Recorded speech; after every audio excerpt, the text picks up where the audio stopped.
لا إله إلا الله محمد رسول الله عليه صلاة الله وآله والأحبة.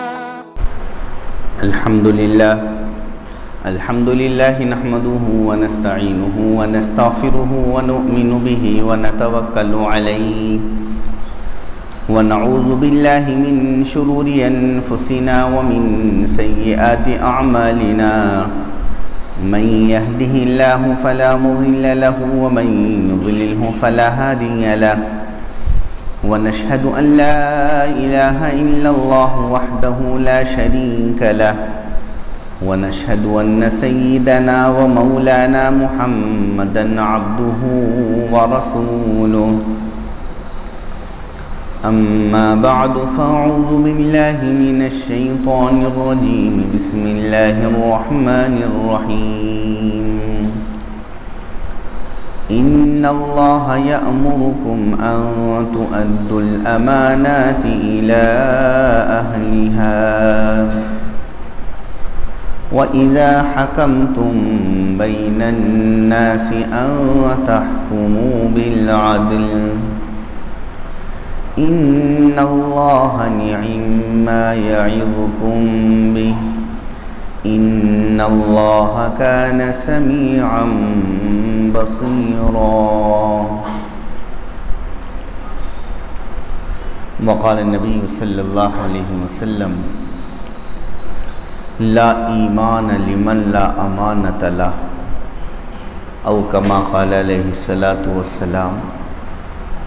صدق اللہ العظیم وصدق رسولہ النبی الکریم. دین اسلام میں کچھ چیزوں کی اتنی اہمیت ہے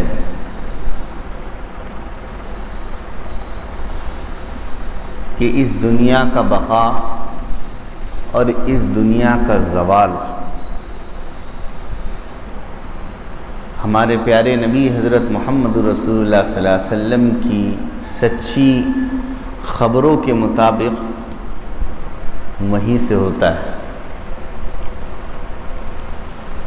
ان چیزوں میں سے ایک چیز ہے امانت داری. دنیا کا بقا بھی اس وقت تک ہے جب تک کہ لوگوں میں امانت کا پاس و لحاظ ہو، اور جب لوگ امانت داری کو غیر اہم کر دیں گے، ان کی نظروں میں امانت کی کوئی اہمیت نہیں رہے گی، تو وہیں سے قیامت کا آغاز ہوگا. یہ قیامت کی نشانی ہوگی.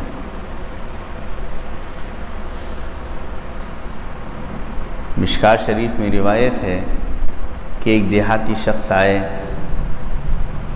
حضور اکرم صلی اللہ علیہ وسلم بیان کر رہے تھے. انہوں نے پوچھا: حضور متی الساعہ، قیامت کب آئے گی؟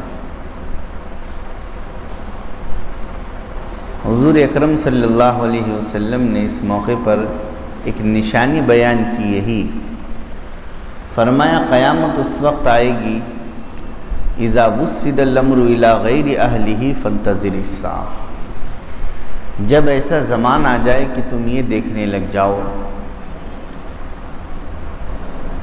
کہ ذمہ داریاں، عہدے، منصب ان کو دیے جا رہے ہیں جن میں اس کی اہلیت نہیں.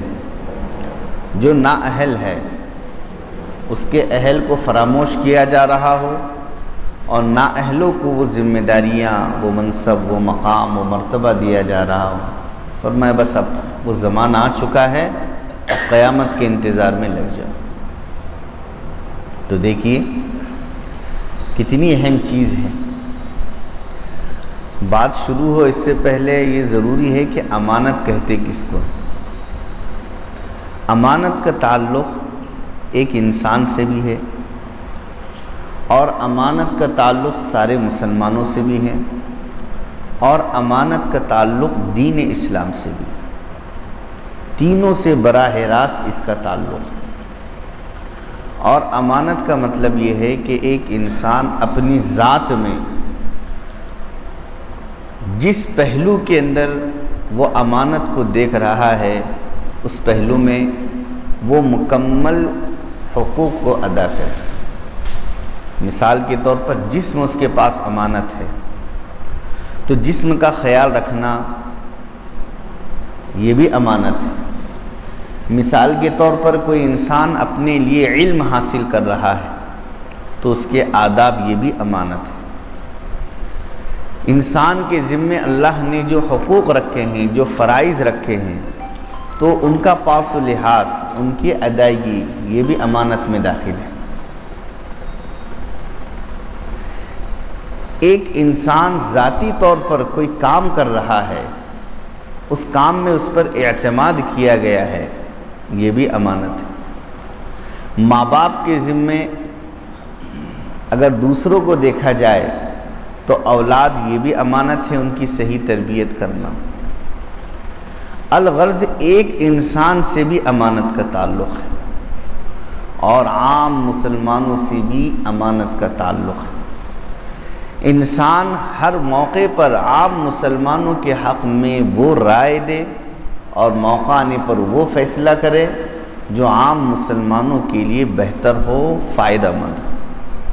یہ ہے امانت کہ فلاں چیز کا ذمہ دار کس کو بنایا جائے، تو یہ نہ دیکھا جائے کہ میرا رشتہ دار کون ہے، مالدار کون ہے، تعلقات والا کون ہے، بلکہ یہ دیکھا جائے کہ اس کام کو، مسلمانوں کے اس کام کو صحیح طور پر کون ادا کر سکتا ہے۔ بنی اسرائیل میں ایک ایسا موقع آیا کہ وقت کے نبی موجود تھے، حضرت شمویل علیہ السلام موجود ہیں، جنگ کا موقع آیا تو اب کس کو ذمہ دار، کس کو سپہ سالار، کس کو جنگ کا جو ہے ذمہ دار بنایا جائے، سپہ سالار بنایا جائے، بادشاہ طے کیا جائے۔ وقت کے نبی موجود ہیں، انہوں نے کہا اللہ رب العزت جس کو طے کریں گے وہ ذمہ دار ہوگا، وہ بادشاہ بنایا جائے گا۔ لوگوں نے کہا ٹھیک ہے۔ اللہ رب العزت نے وحی بھیجی کہ ہم نے طالوت کو تمہارے اوپر بادشاہ طے کیا۔ اب وہ کہنے لگے کہ وہ تو نہ خاندانی اعتبار سے بڑے ہیں، نہ روپی اور مال کے اعتبار سے بڑے ہیں۔ اللہ نے کہا نہیں، اللہ کے نزدیک جو جنگ تمہیں لڑنا ہے اور یہ جو بادشاہت کا مسئلہ ہے، اس کے لیے جو اہل ہو سکتا ہے اس میں دو خوبیاں ہونی چاہیے۔ ایک تو یہ کہ وہ علم رکھتا ہو، جب انسان کو علم ہوگا تو وہ صحیح فیصلے کرے گا، اور دوسرے کہ اس کام کرنے کے لیے جسمانی قوت اور طاقت بھی چاہیے۔ اب بادشاہ ہے، اگر وہ بوڑھا ہوگا، کمزور ہوگا، کم ہمت ہوگا تو فتح نہیں ہو سکتی۔ بادشاہ کو تو خود میدان میں اترنا پڑے گا۔ تو فرمایا کہ ان اللہ قد بعث لکم طالوت ملکا قالوا انا یکون له الملک ونحن احق بالملک منہ ولم یؤت سعۃ من المال۔ انہوں نے جواب دیا ان اللہ اصطفاہ علیکم وزادہ بسطۃ فی العلم والجسم۔ دو چیزیں ان میں جو اس چیز کی امانت سے کہ ادائیگی سے متعلق ہو سکتی تھی، جو خوبیاں ہونی چاہیے تھی، ان میں موجود تھی، اس لیے اللہ تعالیٰ نے ان کو بادشاہ۔ دین اسلام جو ترقی کرتا ہے، جو پھیلتا ہے، تو اللہ رب العزت ہر زمانے میں اس کے لیے اشخاص اور افراد کو سعادت عطا کرتے ہیں کہ اللہ تعالیٰ جن سے دین کی خدمت لیتے۔ اس لیے ایک جگہ فرمایا کونوا انصار اللہ، خدا کے دین کے مددگار بن جاؤ۔ ہر زمانے میں لوگ کھڑے ہوتے ہیں اللہ کے دین کی مدد کے لیے، اللہ انہیں قبول کرتے ہیں۔ اب اگر دین کے کسی بھی پہلو میں ایسے شخص کو آگے بڑھا دیا جاتا ہے جس میں اس کی صلاحیت نہ ہو، اس کی قابلیت نہ ہو، اس کی اہلیت نہ ہو، تو اس سے دین کو نقصان ہوتا ہے۔ اس لیے دین کا انفرادی ہو، اجتماعی ہو، کوئی شعبہ ایسا نہیں ہے جس سے امانت متعلق نہ ہو، ہر ایک سے امانت کا تعلق ہے۔ اس لیے اللہ تعالیٰ نے ہم مسلمانوں سے کہا کہ اللہ تمہیں حکم دے رہے ہیں، اللہ تمہیں حکم دے رہے ہیں کہ امانت کی ذمہ داری کو اس تک پہنچاؤ جو اس امانت کو ادا کرنے کا اہل ہو۔ یہ اللہ تمہیں حکم دے رہے ہیں 5ویں پارے میں فرمایا ان اللہ یأمرکم ان تؤدوا الامانات الی اہلھا، اور جب ایسے فیصلوں کا موقع ہے کہ اس چیز کا ذمہ دار کس کو بنایا جائے تو فرمایا وَإِذَا حَكَمْتُمْ بَيْنَ النَّاسِ أَن تَحْكُمُوا بِالْعَدْلِ، انصاف کے ساتھ میں تم صحیح رائے دو، صحیح فیصلے کرو اور اس کو وہ امانت حوالے کرو جو اس کا اہل ہے۔ یہ بہت اچھی نصیحت ہے جو ہم تم کو کر رہے، فرما رہے ان اللہ نعم ما یعظکم بہ، بہت اچھی نصیحت، ورنہ تمہاری پوری قوم کا بھی نقصان ہوگا، دین کا بھی نقصان ہوگا، ترقی کے بجائے تم زوال کی شکار ہو جاؤ گے۔ اس لیے کسی بھی مسئلے میں انسان کو رائے دینے سے پہلے بہت سوچنا چاہیے کہ اس سلسلے کے اندر میں کیا رائے دوں۔ اس لیے آپ نے سنا المستشار مؤتمن، ہمارے نبی نے یہ بھی فرمایا ہے کہ جس سے رائے لی جائے اس پر اعتماد کیا گیا کہ یہ صحیح امین ہے، کہ یہ صحیح امانت کا حق ادا کرے گا، یہ بھی ایک امانت ہے۔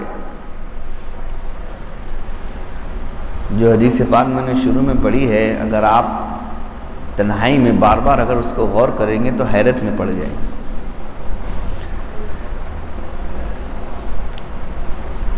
ہمارے نبی حضرت محمد رسول اللہ صلی اللہ علیہ وسلم زندگی بھر جب بھی بیان کرتے تھے، پورے 23 سال آپ جب بیان شروع کرتے تھے، حضرت انس رضی اللہ عنہ کہتے جب آپ کو بیان کرنا ہو، زندگی میں کبھی کبھار ایسا ہوا ہوگا کہ بیان شروع کرتے ہوئے ابتدا میں جو بات آپ کہتے تھے یہ بات آپ نے نہ کہی ہو، ایسے شاید زندگی کے کچھ بیانات ہوں گے، ورنہ زندگی کے ہر بیان کا آغاز آپ کا اس جملے سے ہوتا تھا۔ وعن انس رضی اللہ عنہ قال قلما خطبنا رسول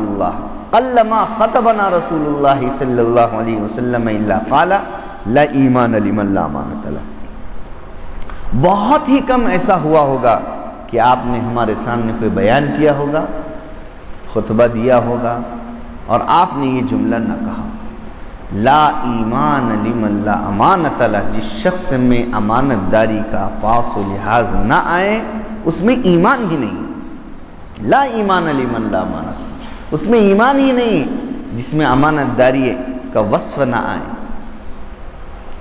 کیونکہ اس کی تباہ کاریاں اور اس کے نقصانات بہت زیادہ ہے، بہت زیادہ غیر معمولی نقصانات ہیں۔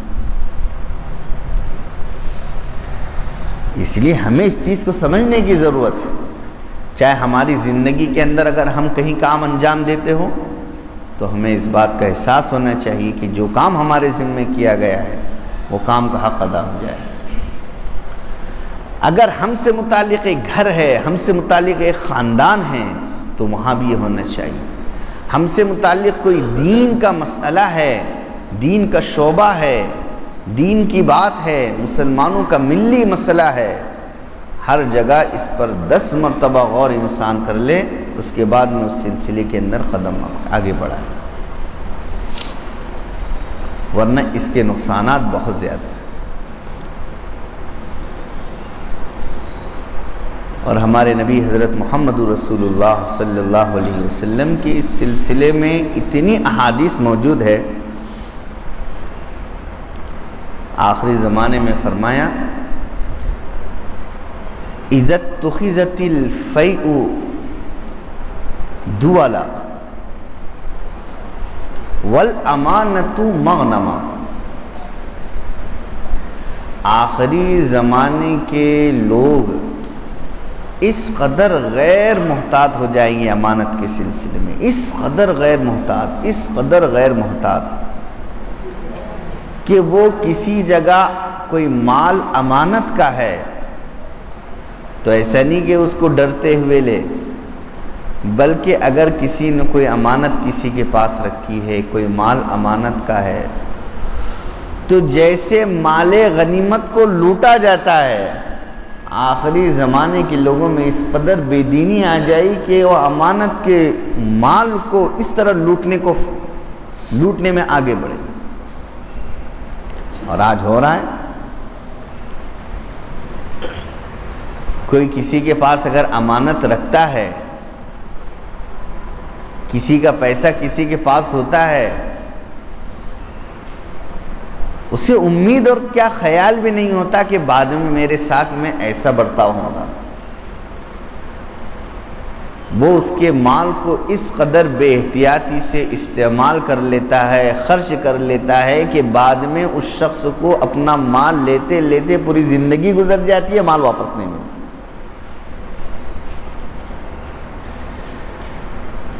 قرآن پاک نے تو اس کے احکام سکھائے، فَلْيُؤَدِّ الَّذِي اؤْتُمِنَ أَمَانَتَهُ۔ جس شخص کے اوپر اعتماد کیا گیا تو اس شخص کو چاہیے کہ وہ امانت ادا کرے۔ اور یہ آخری زمانے کے لوگوں میں ایک عام بات ہو جائیں گی، کسی بھی طرح سامنے والے کا مال لے لو، بس بات ختم، دیکھنا بعد میں دینا ہے اس کو، دیکھ لیں گے کیا ہے۔ اور آج عام بات ہوتی جا رہی ہے۔ یہ سب قیامت کی نشانیاں ہیں جو آج ہمارے درمیان میں پائی جا رہی ہیں۔ ہمیں چوکنا ہونے کی ضرورت ہے، بیدار ہونے کی ضرورت ہے، اور قرآن و سنت میں یہ جتنی باتیں ہیں یہ ہم سب کی تنبیہ کے لیے ہیں، تاکہ ہم اپنے اندر یہ جو امانت جس پر دین کا مدار ہے، جس کے اوپر اس عالم کا بقا اور مدار ہے، ہم اس کو صحیح طور پر اس کا حق ادا کریں۔ اللہ تعالیٰ سے دعا ہے اللہ تعالیٰ ہمیں اس کو سمجھنے کی توفیق عطا فرمائیں۔ یہ صدق ہو، عدل ہو، امانت ہو، وعدہ وفائی ہو، یہ معمولی باتیں نہیں ہیں، یہ دین کی بنیادوں میں، اس کے اوپر دین باقی ہے اور دین قائم ہے۔ اللہ تعالی ہمیں عمل کی توفیق عطا فرمائے۔ وآخر دعوانا الحمدللہ۔ لا الہ الا اللہ محمد رسول اللہ علیہ صلی